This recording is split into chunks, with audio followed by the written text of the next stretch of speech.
Historically, people that lived for very long time periods in the same place instead of turning to a migratory lifestyle have produced rich cultures. This is the case of the Romanian people, which today exhibit one of the richest cultures and folklores on the planet, with only people such as the more numerous Chinese living on a larger area coming anywhere near the amazing diversity of the one found in areas inhabited by Romanians in Europe. As shown by the experiences of people who have attempted it in the past, a lifetime is literally not enough to know everything there is to know about any of the areas we will talk about here.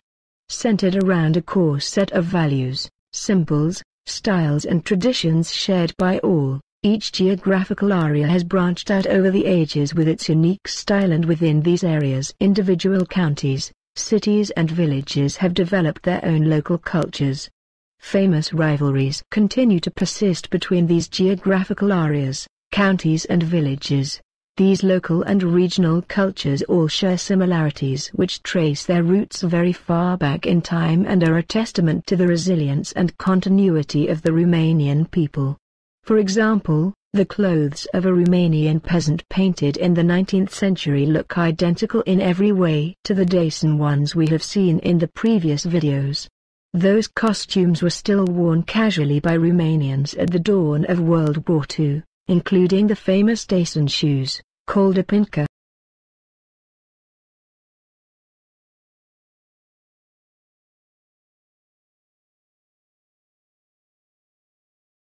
But such similarities can be found with cultures much older than the Dacian one.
Today the Romanians still practice many pre-Christian rituals thousands of years old, although most do not have the original religious meaning to those practicing them. For example, in some parts of Romania, an old Dacian custom of placing a totem pole, instead of a cross, at the head of a tomb is still practiced. A Dacian belief was that the soul leaving the body turns into a bird, and thus the poles are decorated with various symbols and a wooden bird sits at the top. Compared to other European countries, the transition to Christianity happened very fast in Romania because of the old Dacian belief that the soul is immortal. But like all other European nations, they had a lot of pagan rituals related to solstices, seasons, etc. For example, the Dacians already had a custom of their own that fell on the date chosen by the Vatican to represent Christmas. The custom involved the killing of wild boars to help them through the harsh winters. This custom was kept after the introduction of the Christmas holiday, and today domestic pigs are killed all across Romania in the days before Christmas.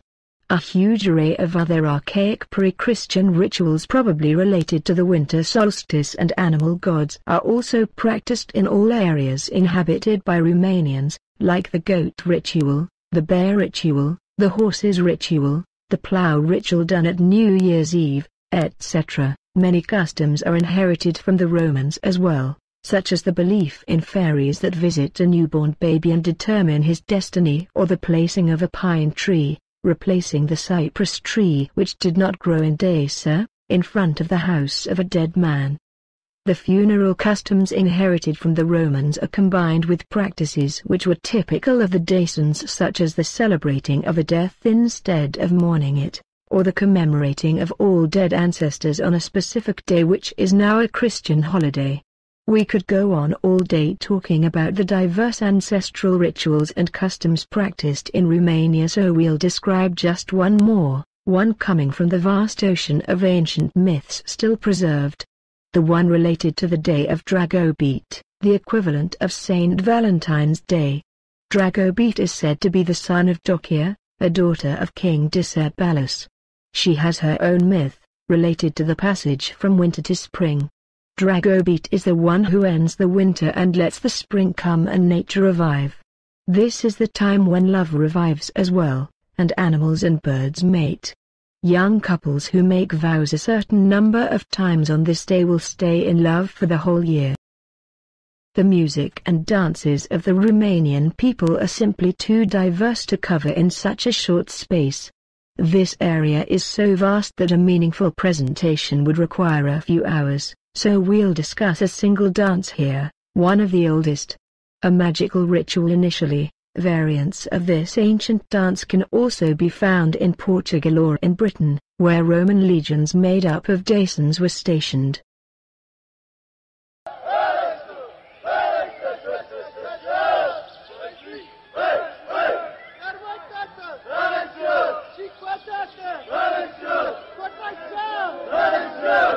Performed in the Alt region of southern Romania, the Calus ritual dance also formed part of the cultural heritage of the Vlachs of Bulgaria and Serbia.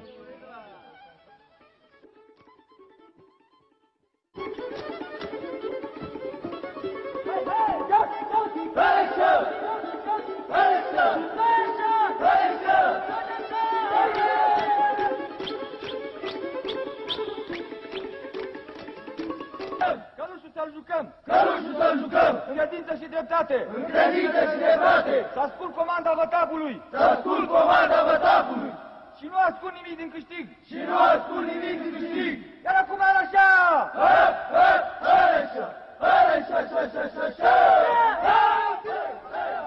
Although the oldest documented music used in this dance dates from the 17th century, the ritual probably derived from ancient purification and fertility rites, using the symbol of the horse, which was worshipped as an embodiment of the sun. The ritual's name derives from the callus, the wooden part of the horse's bridle.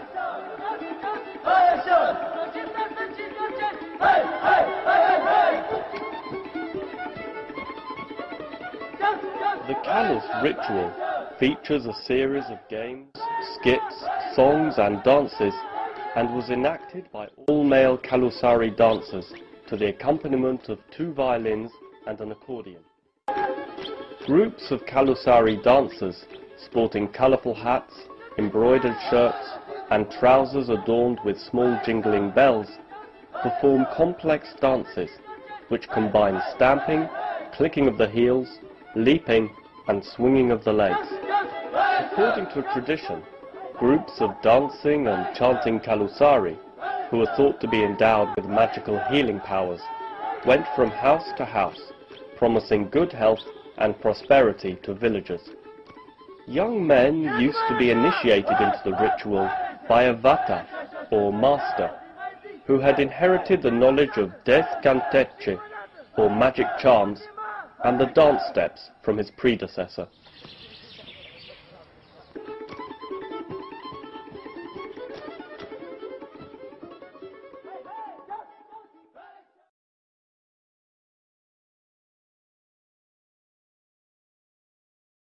As we have already seen, the main components of the Romanian national costumes are practically unchanged for thousands of years and are common with those of other people of Europe where the Thracian presence was strong.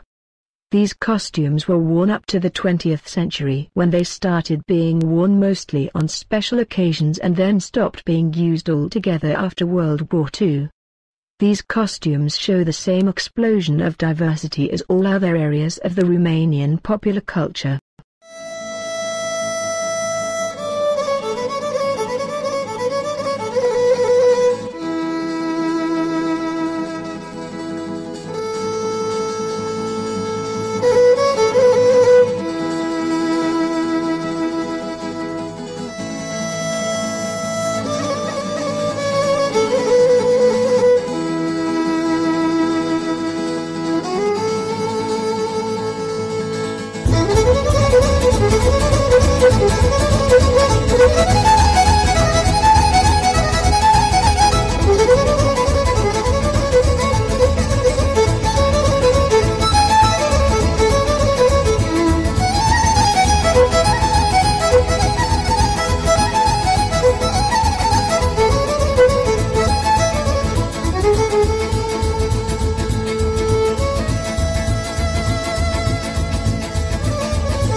Another interesting ancient custom is the painting of eggs in the spring, today done on Easter.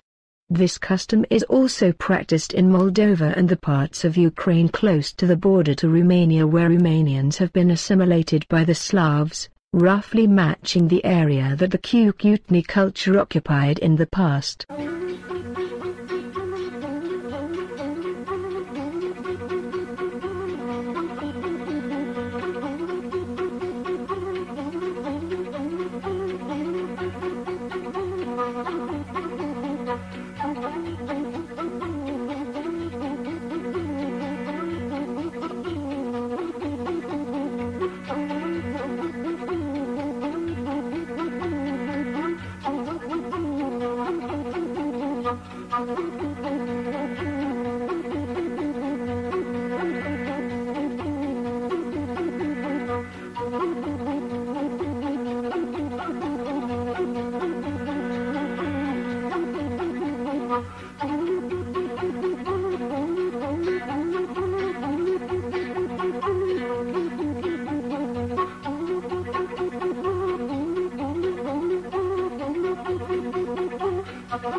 Another archaic custom that is practiced in the area occupied by the Cucutni culture by both Romanians and the assimilated Romanians in southern Ukraine is the use of the Carpathian horn to transmit various signals between mountain peaks.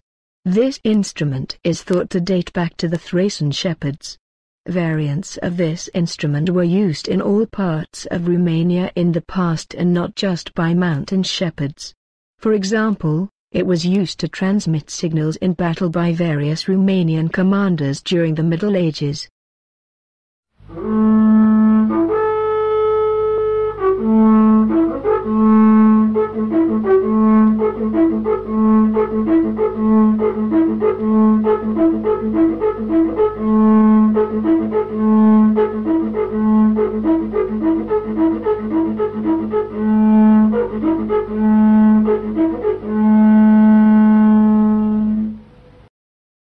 Pottery has also occupied an important part in these areas since the Neolithic.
The huge diversity of Romanian proverbs was collected in an 8-volume, 8,000 pages long collection in the late 19th century. Amazingly, this work was criticized for being incomplete. It would take an English literary genius to preserve the simplicity and rhymes of these proverbs while translating them into English, so I will just post a few of my favorites here.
On the UNESCO World Heritage Sites, the Romanian wooden churches are a spectacular example of the creativity of ordinary people.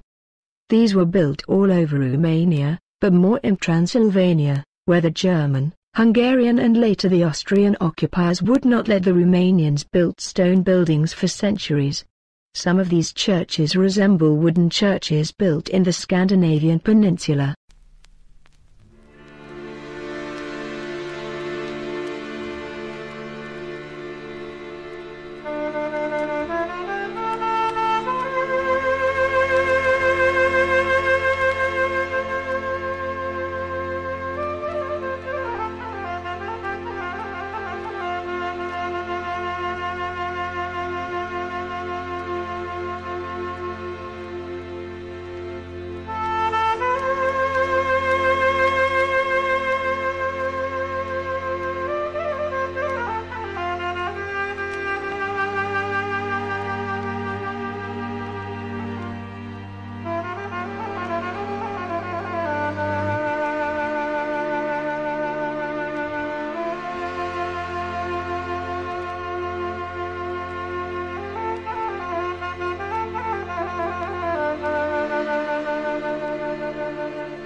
Houses and other rural buildings also varied a lot between different regions, based on local customs and natural resources existent in the area.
Another area where the creativity of the Romanian people was expressed was in the construction of elaborate wooden gates. This custom was specific mostly to mountainous areas where wood was plenty and was also preserved in a small region inhabited by Romanians that were forced to adopt the Hungarian language in the past.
Last but not least, the Romanian folklore is filled with poems, stories, ballads, etc. about all sorts of things, from historical figures such as Roman Emperor Trajan or the family of Dacian King Decebalus, to famous outlaws, to nature or daily life. etc. Some of these are simply masterpieces which put most professional poets to shame. We will now listen to one of these peasant ballads, and this will end this presentation. What we've seen here is the tip of the iceberg, of course, but it should give you an idea about the way of life of the simple Romanian people throughout history.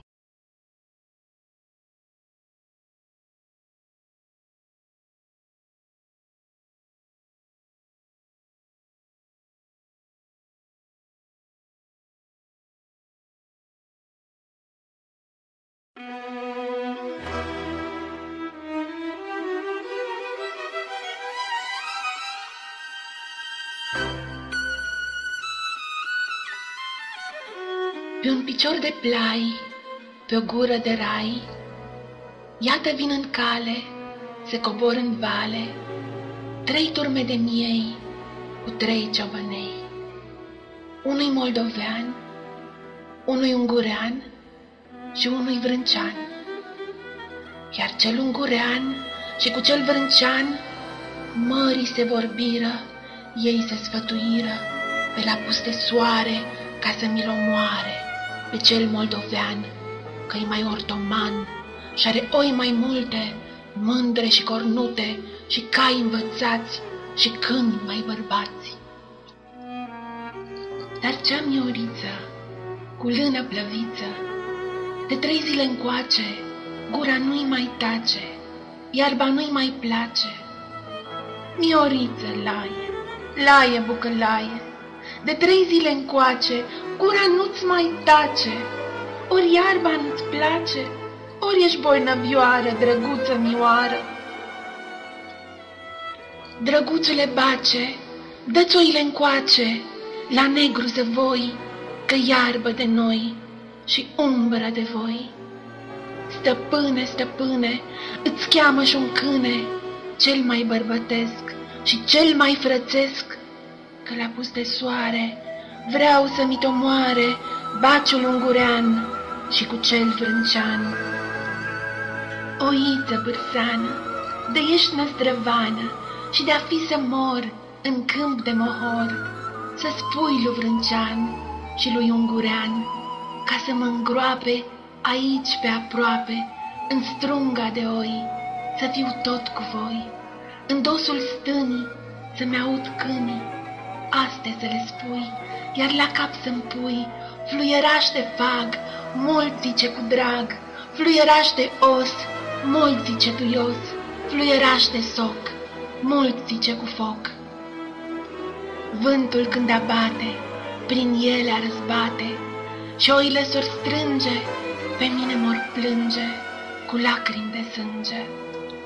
Iar tu de omor să nu le spui lor, să le spui curat, că m-am însurat cu o mândră grăiasă, a lunii mireasă, că la nunta mea a căzut o stea, soarele și luna mi-au ținut cu nuna, brazi și păltinași i-am avut nuntași, preoți, munții mari, păsări lăutari, păsărele mii și stele făclii.